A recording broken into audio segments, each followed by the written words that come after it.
तो hello students, आज हम लोग करने वाले हैं फंडामेंटल ऑफ पार्टनरशिप। आपने पहला पार्ट देख लिया होगा जिसमें हमने इंटरेस्ट ऑन ड्राइंग, पार्टनरशिप, उसकी डेफिनेशन वगैरह सब कुछ वो कर लिया था। आज दूसरा पार्ट है जिसमें सबसे पहला आता है इंटरेस्ट ऑन लोन। तो इंटरेस्ट ऑन लोन दो टाइप के होते हैं, पहला जो फर्म ने दिया है पार्टनर को और दूसरा जो पार्टनर ने दिया है फर्म को। उसकी जनरल एंट्रीज होती हैं जैसे कि इंटरेस्ट ऑन लोन दो टाइप के होते हैं, interest on loan to partner और interest on loan by partner.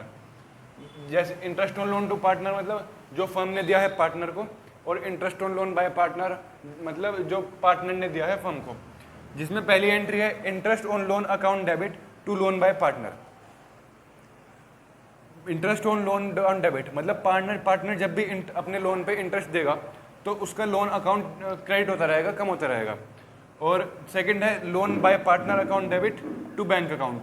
जब पार्टनर को लोन देंगे तो उसकी ये एंट्री है जिसमें जब पार्टनर को लोन देंगे तो उसका लोन अकाउंट डेबिट हो जाएगा और हमारा बैंक क्रेडिट। नेक्स्ट है प्रॉफिट एंड, ये एंट्री असल में प्रॉफिट एंड लॉस जो इंटरेस्ट है पार्टनर के लोन का उसको प्रॉफिट एंड लॉस अकाउंट में ट्रांसफ़र करने की एंट्री है। Profit and loss account debit to interest on loan to partner account. जो पार्टनर के लोन का इंटरेस्ट है उसे प्रॉफिट एंड लॉस अकाउंट में ट्रांसफ़र करेंगे। नेक्स्ट आता है interest on loan by partner, जो पार्टनर ने दिया है फर्म को, जिसमें है पार्टनर्स कैपिटल या करंट अकाउंट डेबिट। ये हम आगे पढ़ेंगे कैपिटल करंट अकाउंट क्या होता है। To interest on loan to partner, जब भी इंटरेस्ट ऑन लोन पार्टनर को हम देंगे तो लोन का अमाउंट कम होता रहेगा। सेकंड है जब लोन देने की एंट्री जो कि है bank account debit to partners capital या करंट अकाउंट। एंड थर्ड है interest on loan to partners account debit to profit and loss appropriation account. यहाँ पे प्रॉफिट एंड लॉस एप्रोप्रिएशन आएगा क्योंकि ये चार्ज अगेंस्ट प्रॉफिट नहीं है, ये एप्रोप्रिएशन है। और यहाँ पे प्रॉफिट एंड लॉस अकाउंट आएगा क्योंकि चार्ज अगेंस्ट प्रॉफिट है, ये फर्म को देना ही देना है चाहे उसका प्रॉफिट हो या लॉस हो। अब नेक्स्ट आता है हमारा कमीशन टू पार्टनर। नेक्स्ट आता है हमारा कमीशन टू पार्टनर और सैलरी टू पार्टनर। तो कमीशन टू पार्टनर में दो चीज़ हो सकती हैं, या तो क्वेश्चन बोलेगा बिफोर चार्जिंग सच कमीशन या फिर बोलेगा आफ्टर चार्जिंग सच कमीशन। अगर बिफोर चार्जिंग सच कमीशन बोला है तो आपको नॉर्मली उसके नेट प्रॉफिट पर कमीशन निकाल देना है, net profit into rate upon 100। मतलब अगर क्वेश्चन में बोला है interest commission is provided to partner 5% on net profit, तो आपको लिखना है, मान लो आपका प्रॉफिट है 1 लाख रुपीज़ और आपको क्वेश्चन ने बोला है कि 5% इंटरेस्ट आपको कमीशन देना है, तो आप करोगे 5 × 100 = 5000। ये आपका नॉर्मली कमीशन निकल जाएगा पार्टनर का। लेकिन अगर क्वेश्चन बोलता है कि आफ्टर चार्जिंग सच कमीशन, तो आपको net profit into rate upon 100 plus rate करना है। मतलब अगर आपका क्वेश्चन है, आपके प्रॉफिट है 1 लाख रुपीज़, रेट है 5% और 100 + 5, तो आप यहाँ नॉर्मली ऐसे ऐसे कर दोगे तो आपका इंटरेस्ट आता है 1000 रुपीज़। ये कंडीशन आप जब लगाओगे जब क्वेश्चन बोलेगा आफ्टर चार्जिंग सच कमीशन, मतलब क्वेश्चन ऐसे बोलेगा commission is provided to partner 5% after charging such commission. Next आता है salary to partner. Salary to partner बहुत आसान है, आप profit and loss appropriation account में सैलरी टू पार्टनर लिखोगे, लेकिन आपको ध्यान रखना है कि उसने सैलरी पर मंथ बोली है, पर क्वार्टर या फिर पर ईयर। अगर क्वेश्चन बोलता है salary to partner provided 1000 per month, तो आप उसको 1000 × 12 करके जब profit and loss appropriation account में लिखोगे। लेकिन अगर क्वेश्चन बोलता है कि सैलरी आपको मिलेगी पर क्वार्टर, तो आपको करना है 1000 × 4, क्योंकि एक साल में 4 क्वार्टर होते हैं। सपोज करो अभी चल रहा है अप्रैल, मई, जून, ये हो गया एक क्वार्टर, फिर जुलाई, अगस्त, सितंबर एक क्वार्टर, ऐसे 3-3 महीने के एक साल में 4 क्वार्टर होते हैं। लेकिन अगर क्वेश्चन बोलता है कि salary is provided to partner 1000 per annum, तो आपको कुछ नहीं करना, आपको सीधा 1000 उसके सैलरी टू पार्टनर में चढ़ा देने हैं profit and loss appropriation account में। अब नेक्स्ट आता है हमारा methods of partners capital account. तो methods of partner capital account में दो मेथड हैं, फिक्स्ड कैपिटल अकाउंट मेथड और fluctuating capital account method. Fixed capital account method में अब दो अकाउंट बनाएंगे, पार्टनर्स करंट अकाउंट और capital account. Partners capital account में जो कैपिटल का बैलेंस है वो फिक्स रहेगा। वो बैलेंस सिर्फ जब ही चेंज होगा जब कोई आप कैपिटल विड्रॉ करोगे या एडिशनल कैपिटल इंट्रोड्यूस करोगे। और इसमें जो पार्टनर्स करंट अकाउंट है उसमें आप सारी चीज़ लिखोगे, जैसे कि पार्टनर को इंटरेस्ट, पार्टनर की ड्राइंग, उसके इंटरेस्ट ऑन ड्राइंग, और उसको सैलरी कमीशन मिलेगी तो आप वो लिखोगे। और जो पार्टनर करंट अकाउंट है वो या तो डेबिट, क्रेडिट या फिर जीरो भी हो सकता है, कुछ भी हो सकता है। लेकिन जो कैपिटल अकाउंट में वो या तो क्रेडिट होगा या फिर नील होगा, ज़ीरो। लेकिन कभी भी पार्टनर कैपिटल अकाउंट नील नहीं होगा फिक्स्ड कैपिटल अकाउंट मेथड में। और वहीं फ्लक्चुएटिंग कैपिटल अकाउंट में जो कैपिटल है वो बदलती रहती है, क्योंकि उसमें एक ही अकाउंट बनता है, उसमें आपकी कैपिटल, उसमें हर साल आपका interest on drawing, interest on capital, salary, commission जुड़ती रहती है। तो यहाँ आपकी कैपिटल जो है वो चेंज होती रहती है। और इसमें बस एक ही अकाउंट बनता है, कैपिटल अकाउंट। अगर क्वेश्चन साइलेंट है, क्वेश्चन ने नहीं बोला कि आपको कौन सा अकाउंट बनाना है, तो आप फ्लक्चुएटिंग कैपिटल अकाउंट बनाओगे। पार्टनर्स कैपिटल अकाउंट है डेबिट, क्रेडिट और नील बैलेंस। मतलब कैपिटल अकाउंट का बैलेंस डेबिट भी हो सकता है, क्रेडिट भी हो सकता है या फिर जीरो भी हो सकता है, अकॉर्डिंग टू क्वेश्चन। अब नेक्स्ट आता है हमारा इसका फॉर्मेट, वो भी देख लेते हैं। तो अब आते हैं अपने फिक्स्ड कैपिटल अकाउंट मेथड के कैपिटल अकाउंट पर। इसके बाद एक करंट अकाउंट और है फिक्स्ड कैपिटल अकाउंट में, जिसमें सबसे पहले आप लिखेंगे बाय बैलेंस बीडी, फिर बाय कैश एंड बैंक, अगर आपने कोई एडिशनल कैपिटल इंट्रोड्यूस करी है तो। फिर इधर की साइड लिखेंगे टू कैश और बैंक, अगर कोई कैपिटल विड्रॉ करी है। और बाय बैलेंस सीडी, ये आपका आखिर में बैलेंस बच जाएगा। कैपिटल अकाउंट में हमेशा बैलेंस इधर ही बचेगा या फिर बैलेंस बचेगा ही नहीं। बैलेंस ज़ीरो कैपिटल अकाउंट में जब होगा जब आप अपना सारी कैपिटल विड्रॉ कर लेते हैं, या फिर जब कंपनी बंद होती है, तो जब अपना पार्टनर जो है वो सारी कैपिटल विड्रॉ कर लेता है तो उसके कैपिटल अकाउंट का बैलेंस ज़ीरो हो जाता है, या फिर जब वो अपनी कोई फर्म छोड़ के जाता है। तो नेक्स्ट आता है current account fixed capital account method में। जो नेक्स्ट है फिक्स्ड कैपिटल अकाउंट में करंट अकाउंट पार्टनर का, जिसमें सबसे पहले आता है बाय बैलेंस बीडी। अगर ओपनिंग बैलेंस आपका क्रेडिट है तो यहाँ पे बाय बैलेंस बीडी आ जाएगा। अगर आपका ओपनिंग बैलेंस डेबिट है तो आपका बाय बैलेंस बीडी इधर की साइड आ जाएगा। फिर bye interest on capital, bye commission, by salary, by profit and loss appropriation. अगर आपका एप्रोप्रिएशन में प्रॉफिट आ रहा है तो पार्टनर्स के करंट अकाउंट में आप उसको यहाँ पर लिख दोगे।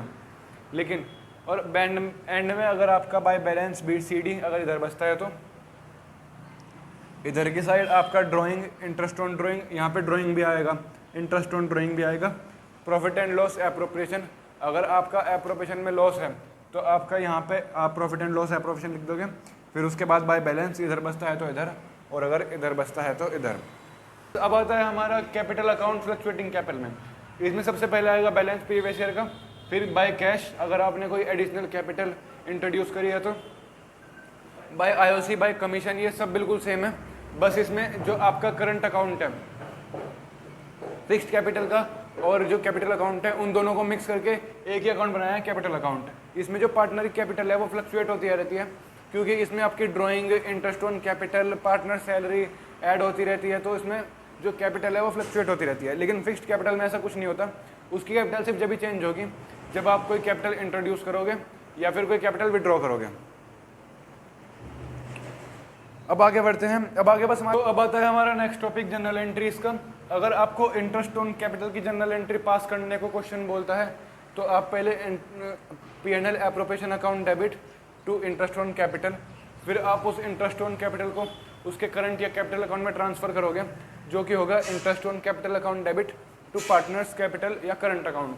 अगर क्वेश्चन में फ्लक्चुएटिंग कैपिटल अकाउंट बनाने को बोला है तो आप कैपिटल अकाउंट में ट्रांसफर करोगे, और अगर फिक्स्ड कैपिटल अकाउंट बनाने को बोला है तो करंट अकाउंट में। नेक्स्ट है interest on drawing. Interest on drawing account debit to P&L appropriation, और जब इसको आप पार्टनर्स के कैपिटल या करंट अकाउंट में ट्रांसफर करोगे तो होगा पार्टनर्स कैपिटल या करंट अकाउंट डेबिट, और ये टू इंटरेस्ट ऑन ड्राइंग। और अगर आपको क्वेश्चन किसी और चीज़ की भी एंट्री पास करने को बोलता है तो वो भी आप बिल्कुल आसानी से कर सकते हैं। सपोज करो ये है आपका P&L एप्रोप्रिएशन अकाउंट और यहाँ पे लिखा है सैलरीज, तो आपको कुछ नहीं करना। देखो अगर जैसे यहाँ पे लिखा होगा 2 IOD, तो ये तो 2 में आएगा नीचे 2 IOD, और ऊपर आएगा बाय P&L एप्रोप्रिएशन। लेकिन यहाँ पे है सैलरी, तो यहाँ पे अब सैलरी अकाउंट डेबिट, क्यों? सैलरी डेबिट में है, उसके बाद डेबिट है तो क्रेडिट क्या होगा? P&L appropriation account. लेकिन यहाँ पे क्योंकि ये क्रेडिट में है, तो अब क्रेडिट में तो इंटरेस्ट ऑन ड्रॉइंग हो गया, तो अब डेबिट में करोगे P&L एप्रोप्रिएशन। ये बहुत आसान है, आप किसी भी चीज़ की एंट्री बड़ी आसानी से पास कर सकते हो, चाहे वो P&L अकाउंट हो, P&L एप्रोप्रिएशन अकाउंट हो, कैपिटल अकाउंट, करंट अकाउंट, सब में आप इसी तरह बड़ी आसानी से एंट्री पास कर सकते हो। तो बच्चों नेक्स्ट आता है हमारा टॉपिक पास्ट एडजस्टमेंट का। पास्ट एडजस्टमेंट का मतलब होता है कि आप अगर आपने कोई चीज़ गलत प्रोवाइड करी है या फिर कोई चीज़ प्रोवाइड करना भूल गए हैं, तो उसको सही करने के लिए हम दोबारा पूरा का पूरा अकाउंट नहीं बनाएंगे, हम सिर्फ एक जनरल एंट्री से वो गलती सही कर देंगे। अगर आपने कोई चीज़ गलत प्रोवाइड करी है जो कि पार्टनर को प्रोवाइड नहीं करनी थी, तो हम उसको रिवर्स कर देंगे। लेकिन अगर आपने वो प्रोवाइड करी है और वो पार्टनर को प्रोवाइड करनी थी लेकिन आपने गलत कर दी, तो हम उसको रिवर्स करेक्ट कर देंगे। ओमिशन में आप प्रोवाइड करना भूल गए तो आप सिंपली उसको प्रोवाइड कर देंगे। इसके लिए आपको ये अकाउंट बनाना पड़ेगा जिसमें यहाँ पे credit debit credit debit credit debit और यहाँ भी क्रेडिट और डेबिट। अब इसमें आप सारी की सारी डेबिट और क्रेडिट चीज़ें लिखेंगे और जो इसका डेबिट होगा यहाँ पे टोटल आ जाएगा, यहाँ पे डेबिट डेबिट डेबिट तीन होगा, यहाँ पे टोटल आ जाएगा। फिर उसके बाद नीचे आप इनका टोटलिंग करोगे, देखोगे डेबिट साइड बड़ी है या फिर क्रेडिट साइड बड़ी है। आज की वीडियो में आपको इतना समझ में नहीं आ रहा होगा, हम नेक्स्ट वीडियो में सारे के सारे क्वेश्चन करेंगे फंडामेंटल ऑफ पार्टनरशिप के, उसमें सिर्फ और सिर्फ क्वेश्चन करेंगे। अब हमारा सिर्फ एक टॉपिक बचता है जो कि है गारंटी टू पार्टनर का। अब कर चलते हैं हमारे लास्ट टॉपिक की तरफ जो कि है गारंटी टू पार्टनर। अब गारंटी टू पार्टनर में सपोज करो 3 पार्टनर हैं A, B एंड C, और यहाँ पे A और B ने C को गारंटी प्रोवाइड कराई कि उनके शेयर का प्रॉफिट किसी भी तरह से 10,000 से नीचे नहीं जाएगा। लेकिन जो यहाँ पे हमारा प्रॉफिट हुआ वो हुआ 25,000 रुपये, और इनका प्रॉफिट शेयरिंग रेशो था 2 और 1। अब जब आप इनको इसमें बांटोगे तो आपका प्रॉफिट बटेगा 10,000, 10 और 5। लेकिन क्योंकि C को गारंटी प्रोवाइडेड है तो उसको 5,000 और मिलेंगे, और जो B और A हैं वे अपने प्रॉफिट को माइनस कर देंगे इसका प्रॉफिट पूरा करने के लिए। क्योंकि यहाँ पे क्वेश्चन ने हमें नहीं बोला है कि A और B अगर प्रॉफिट इनसफिशिएंट होता है तो किस रेशो में अपना लॉस उसका लॉस पूरा करेंगे, तो हम यहाँ पे इनके प्रॉफिट शेयरिंग रेशो को ही मान लेंगे जो कि है 2 मतलब इक्वल। तो 2,500 इसमें से माइनस हो जाएगा और 2,500 इसमें से माइनस हो जाएगा, और इसका हो गया ये, और इन तीनों का प्रॉफिट, इन दोनों का 7,500 और इसका 10,000 प्रॉफिट आ जाएगा। सो यही एक सिंपल केस है इसका गारंटी टू पार्टनर का। आगे इसमें 2-3 और अलग अलग केस आएंगे, वो हम जब पढ़ेंगे जब हम इनके क्वेश्चन करेंगे। तो नेक्स्ट वीडियो आपको 1-2 दिन में मिल जाएगी, उसमें हम सारे के सारे इसके इम्पोर्टेंट क्वेश्चन, बहुत सारे क्वेश्चन करेंगे फंडामेंटल ऑफ पार्टनरशिप के। और हम असल में ये चैप्टर अभी यहीं पे ख़त्म हो चुका है, तो ये चैप्टर यहीं पे ख़त्म हो चुका है। होप करता हूँ आपको ये चैप्टर पूरी तरह समझ में आया होगा। अगर आपका कोई भी डाउट हो तो आप नीचे कमेंट सेक्शन में या फिर हमारे इंस्टाग्राम आईडी पर हमें पूछ सकते हैं, हम आपका डाउट वहीं क्लियर कर देंगे। आज के लिए इतना ही। अगर आपको इस चैप्टर के नोट्स चाहिए तो आप हमारे व्हाट्सएप चैनल पर जाके